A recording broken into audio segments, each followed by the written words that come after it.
नमस्कार, स्वागत है आप सभी का द प्रिंट लाइन्स में। चलिए नजर डालते हैं आज की 5 अहम खबरों पर। प्रधानमंत्री नरेंद्र मोदी ने बुधवार को लगभग 1.25 लाख करोड़ रुपए की 3 सेमीकंडक्टर फैसिलिटीज की नींव रखी। इन मैन्युफैक्चरिंग फैसिलिटीज में से एक असम के मोरीगांव और 2 गुजरात के धोलेरा और सानंद में स्थापित होंगी। इससे भारत को सेमीकंडक्टर मैन्युफैक्चरिंग के लिए ग्लोबल हब बनने में मदद मिलेगी। ऐतिहासिक है, आज हम इतिहास भी रच रहे हैं और उज्जवल भविष्य की तरफ एक बहुत बड़ा मजबूत कदम भी उठा रहे हैं। आज सेमीकंडक्टर मैन्युफैक्चरिंग से जुड़े करीब 1.25 लाख करोड़ रुपए के 3 बड़े प्रोजेक्ट्स का शिलान्यास हुआ है। गुजरात के धोलेरा और साणंद में सेमी कंडक्टर फैसिलिटी हो,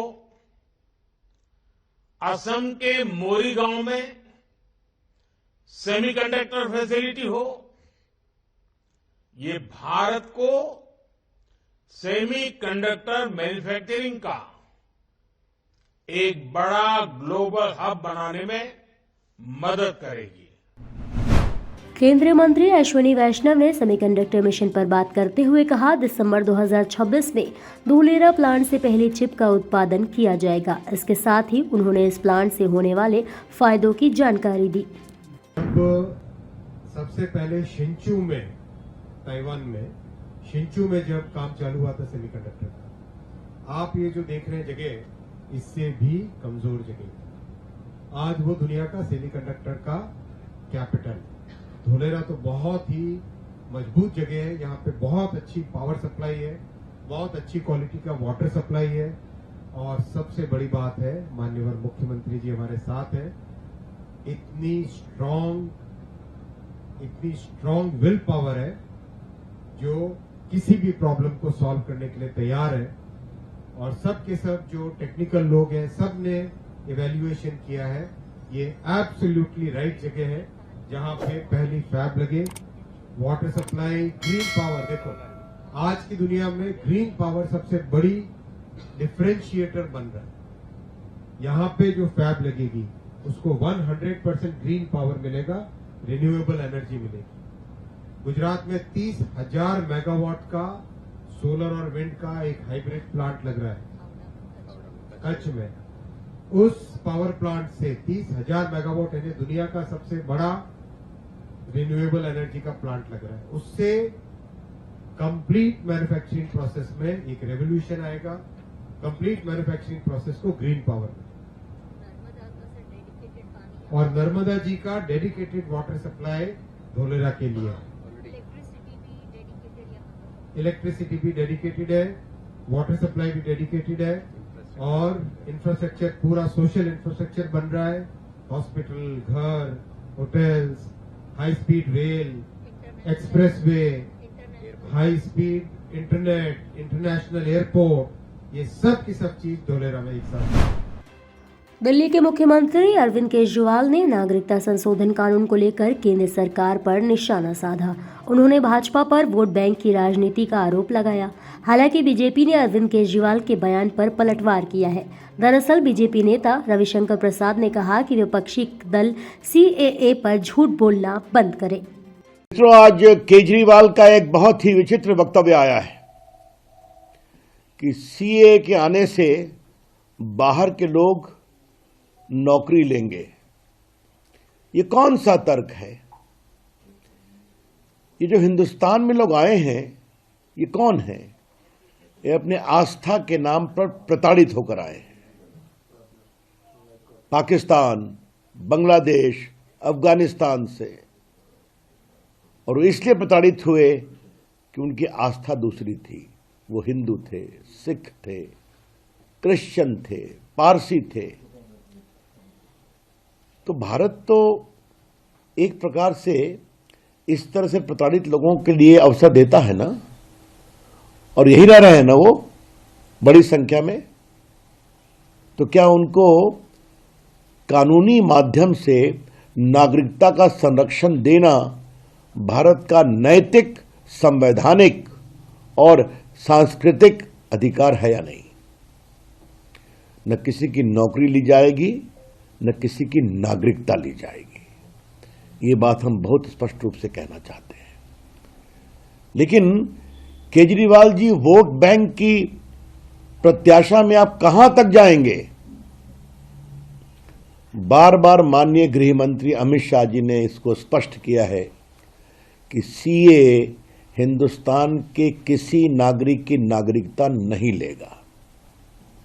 सीए कानून का हिंदुस्तान के किसी भी नागरिक के बारे में कोई संबंध नहीं है। न हिंदुस्तान में रहने वाले किसी की नागरिकता छीनेगा, न किसी को नागरिकता देगा। ये केवल और केवल वो लोग जो अपनी आस्था के नाम पर प्रताड़ित होकर पाकिस्तान, बांग्लादेश, अफगानिस्तान आदि से आए हैं, उनको नागरिकता देता है। और गृह विभाग ने भी बाकायदे एक स्टेटमेंट इशू किया है कि सीए देश के मुसलमानों के विरोध में कुछ नहीं कहता। तो ये फिर बिना मतलब का प्रोपेगेंडा क्यों किया जा रहा है?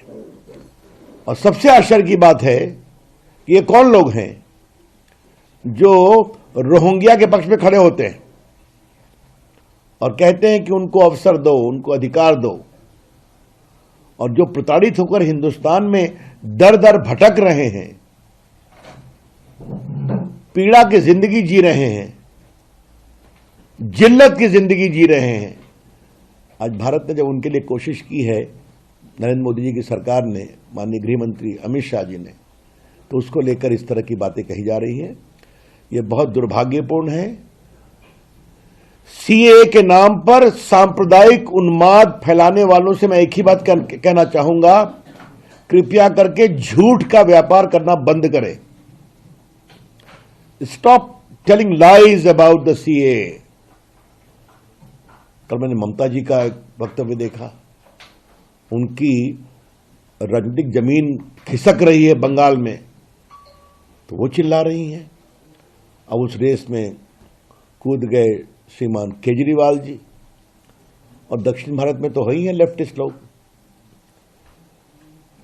We would like to clearly clarify on behalf of the BJP that CAA does not at all take away the citizenship of any Indian. It does not at all deprive any Indians of their citizenship. It's only and only related to those who have been victims of persecution because of their faith and were forced to flee away from Pakistan, from Afghanistan and from Bangladesh. So India as a country imbued by its civilizational heritage and constitutional obligation has given them this protection under CAA. I would urge the parties also of South India, particularly in Kerala and Tamil Nadu, please stop spreading hatred based upon falsehood. तो मित्रों, मुझे कहना था, केजरीवाल जी तो कुछ नए नए तर्क रोज निकालते हैं, छोड़ दीजिए उनको। सबकी सियासी जमीन लोकसभा चुनाव में अब बस चंद ही दिन बचे हैं। इससे पहले कांग्रेस को एक और बड़ा झटका लगा है। कानपुर से कांग्रेस का खास चेहरा रहे अजय कपूर भारतीय जनता पार्टी में शामिल हो गए हैं। अयोध्या में 22 जनवरी को रामलला की प्राण प्रतिष्ठा होने के बाद से लगातार राम भक्तों का सैलाब उमड़ रहा है। श्री राम जन्मभूमि तीर्थ ने जानकारी दी है कि श्री राम जन्मभूमि मंदिर में प्रतिदिन औसत 1 से 1.5 लाख तीर्थ यात्री आ रहे हैं। ऐसे में यदि आप भारी भीड़ के कारण फिलहाल अयोध्या जाने से बच रहे हैं, तो अब घर बैठे ही रामलला की आरती को लाइव देख सकते हैं। ऐसे ही और भी खबरों को देखने के लिए बने रहिए द प्रिंट लाइन्स के साथ।